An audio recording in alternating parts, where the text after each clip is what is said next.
Laissez-nous vous conter les aventures de l'élève de l'école Chateaubriand qui devait écrire une histoire et chercher l'inspiration. La petite Marie était en vacances. La maîtresse avait demandé d'écrire une histoire pour la rentrée. L'enfant n'avait aucune idée. La maîtresse avait dit de chercher la clé de l'inspiration.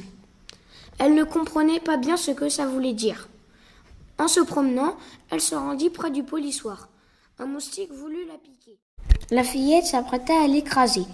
Le moustique lui dit alors : « Ne me fais pas de mal, je t'aiderai à résoudre tes problèmes. »« Comment ça ? Tu parles ?»« Oui, je parle. Je t'expliquerai ça plus tard. »« Mon souci, c'est que je n'arrive pas à trouver la clé de l'inspiration pour mon devoir. »« Eh bien, je peux t'aider à la trouver si tu me laisses te piquer. » Pour trouver la clé de l'inspiration, il te faudra subir 3 épreuves dans le monde magique sous le polissoir. Mais comment pourrais-je y entrer ? Il faudra réciter cette petite formule magique. Écoute-moi bien. Polissoir, ouvre-toi. Abracadabri, abracadabra. J'ai besoin de toi. Emmène-moi là-bas. D'accord, mais que devrais-je faire ensuite ? Je ne sais pas, mais je sais que tu auras un morceau d'une carte au trésor à la fin de chaque épreuve. Quand tu auras les 3 morceaux de cartes, tu me les rapporteras et tu auras la clé de l'inspiration. D'accord, mais comment ferai-je pour te revoir ? Je viendrai quand tu voudras. Pour m'appeler, tu chanteras cette petite comptine. Moustique, moustique, je veux que tu me piques pour aller dans le monde magique. Reviens me voir demain.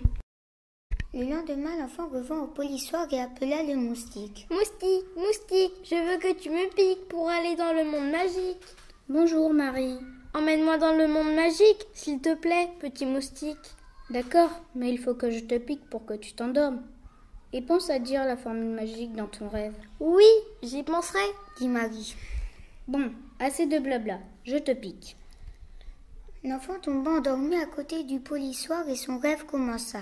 Elle récita alors la formule. Polissoir, ouvre-toi. Abracadabri, abracadabra. J'ai besoin de toi. Emmène-moi là-bas. Le polissoir s'ouvrit et un tourbillon aspira Marie. Elle arriva dans notre monde et vit un parchemin accroché à la branche d'un arbre noir et sans feuilles. Elle lut le parchemin. Enfile cette combinaison et plonge dans la lave du volcan. Tu y trouveras le premier morceau de la carte. Elle enfila la combinaison qui était au pied de l'arbre. C'était la peau d'un phénix avec des plumes majestueuses. Une fois arrivée en haut du volcan, elle plongea et trouva le morceau de carte. Tout d'un coup, le tourbillon revint. Il était brillant et multicolore. Et Marie fut remportée à l'entrée du polissoir. Quand elle se réveilla, elle ne se souvenait pas de tout ce qui venait de se passer.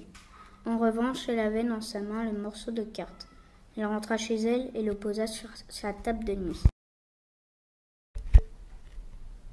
Le lendemain matin, Marie revint au polissoir et appela le moustique. « Moustique, moustique, je veux que tu me piques pour aller dans le monde magique. » Le moustique piqua à nouveau l'enfant et celle-ci s'endormit. « Polissoir, ouvre-toi, abracadabri, abracadabra, j'ai besoin de toi, emmène-moi là-bas. » Le polissoir s'ouvrit et le tourbillon l'emporta. Le parchemin était collé sur une toile d'araignée géante.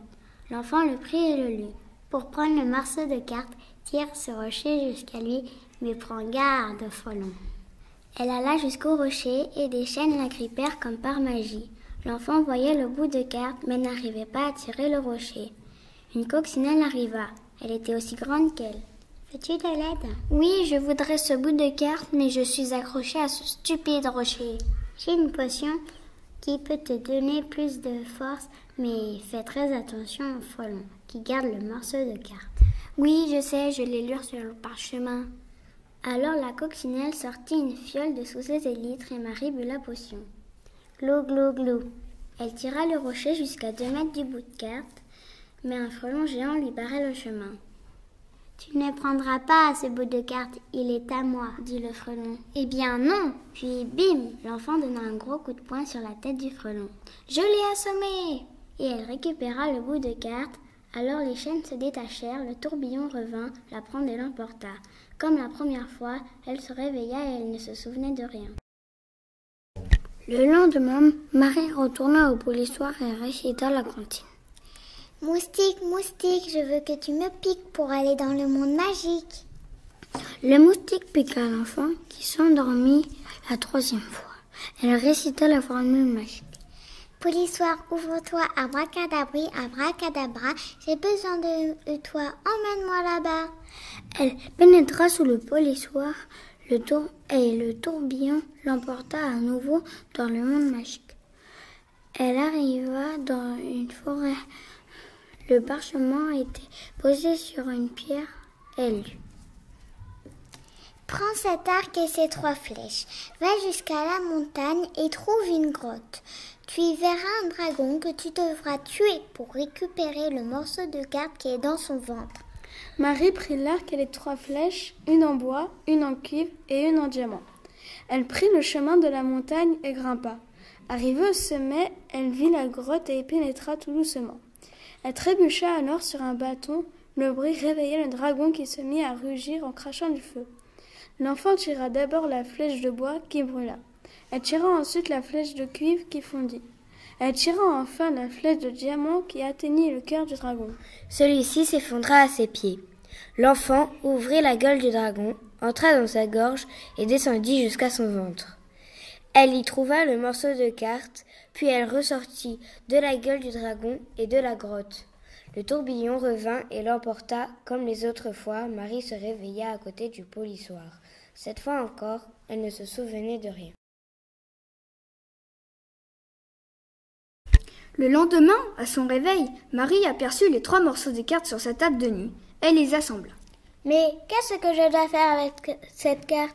Ah oui, le moustique. Je dois la lui apporter. L'enfant alla voir le moustique et lui demanda. Hé moustique, à quoi me sert cette carte? Qu'indique-t-elle? En fait, c'est moi qui en ai besoin. Elle me permettra de me transformer en la vraie personne que j'étais. Quoi? Méchant moustique, je vais t'écrabouiller.